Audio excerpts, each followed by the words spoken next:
News 4 Update, powered by the Bomarito Automotive Group.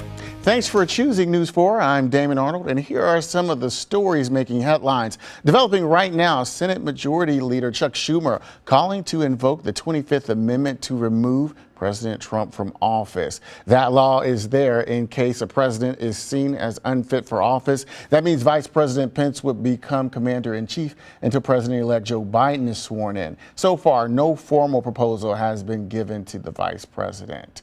And early this morning, Congress accepted the Electoral College count in favor of President-elect Joe Biden and Vice President-elect Kamala Harris. The announcement of the state of the vote by the President of the Senate shall be deemed a sufficient declaration of the persons elected President and Vice President of the United States.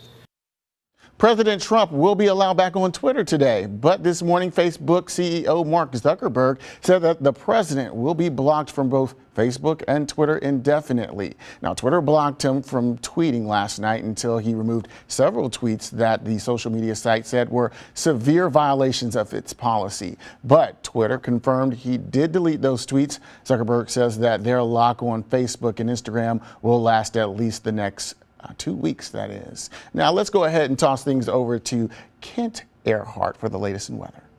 Well, some parts of the viewing area getting snow today, but most of the viewing area is not. 38 degrees for the high under cloudy skies for areas, I would say about 3/4 of our viewing area. Northeast winds at 10 miles per hour. And while you might see a stray flake or two in the viewing area, it's really the southern part of the viewing area, well south of St. Louis, that's been picking up the snow. Certainly a colder pattern in place. The high yesterday was 45. We won't get to that today. Eventually we'll warm back up again, I think, in the 7-day forecast. But the super predictor this afternoon shows diminishing snow down to the south. Maybe a little light snowflake mixed with a raindrop as these temperatures get above freezing. But as we get into this northeasterly flow and the cold air really takes over, a few flurries are going to form. And this tends to look a little worse than it'll actually be during the day on Friday, but certainly hit and miss flurries rolling through the area at times. So if you're out and about, you'll probably see a few of those. And as far as how much snow we get, still a couple of inches reported around Garwood, I believe it is, in southern Reynolds County. And that's basically where we're expecting most of the snowfall accumulation. It's going to be a wet, slushy snow from Iron County through Reynolds up into parts of Phelps County, and maybe a dusting in a couple of areas north of that. The high 36 tomorrow, a few flurries around. We're not expecting accumulation.